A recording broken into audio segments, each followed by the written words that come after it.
Okay,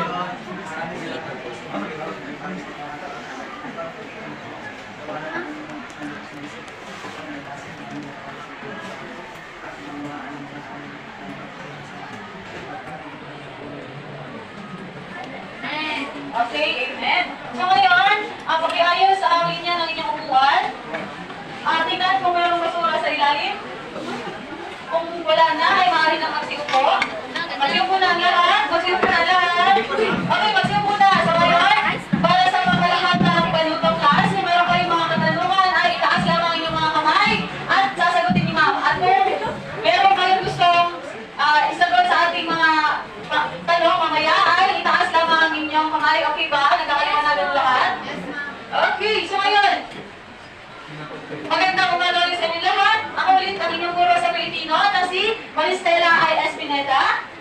Tapos ngayon class ay bago tayo magsimula sa ating bagong paksa ay magbalik-aral muna tayo sa nakaraan. Okay, ano ang nakaraang tinalakay natin? Ano ang nakaraang tinalakay natin? Okay, binibini? Okay, Kabanata 3. Ano ang nandun sa Kabanata 3? Okay, alamat. Maraming salamat. Maaari ba kayo magbigay ng halimbawa ng alamat? Alakbe? Okay, alamat ng malapad na bato. Okay, Penkan. Penkian. Sorry, Penkian. Okay, alamat ng San Nicolas. Sino pa? Ano pa? Okay, nasunog? Okay, alamat ni Donya. Okay, so ngayon, meron ba kayong mga katanungan tungkol sa Kabanata 3? Okay, kung wala na ay magpapatuloy na tayo sa ating bagong paksa. Pero bago yan class, meron akong ipapanood na video kung saan ay kumuha kayo ng isang buong papel or ballpen para i-style yung mga nakita nyo sa video. Okay? Pero bago yan, meron tayong layunin. Maaari nyo bang basahin yung number 1? Nagpapahayag ang sariling paniniwala at pagpapahalaga kaugnay ng mga kaisipang namayanin sa akda. Nagbibigay halaga ang sarili katangian at prinsipyo tulad sa pinapakita ng tauhan sa akda. Naisusulat ang buod ng binasa at pagbuod ng kabanatang kahit ang graphic organizer. Okay, maraming salamat sa itong layunin na itong class ay makakamit lamang natin ito kung ang lahat ay makikinig at walang ibang gagawin. Maaari nyo ba yung gawin?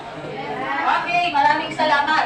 Okay, ngayon ay narito na ang video na aking gustong ipakita sa inyo. Maaari kayong tumingin or kumuha ng mga ilang impormasyon dito at meron akong mga katanungan mamaya. Okay?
Okay, ngayon.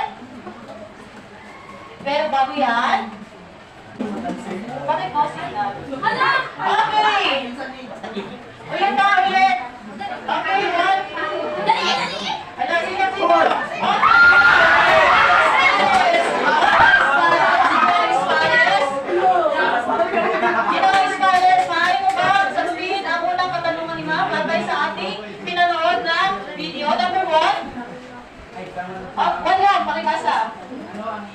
Ano ang iyong masasabi sa pinakinggang napakinggan ng kanta? Okay, ano masasabi mo doon? Masasabi ko sa napakinggan kong kanta ay hindi talaga biro ang ginagawa ng aking magsasaka. Okay, palakpakan natin sila! Lahat hindi ka biro ang magsasaka. Pero, itong prize na to sa exam natin tatalakayin mamaya. Okay, number 2! Sino gusto sumagot?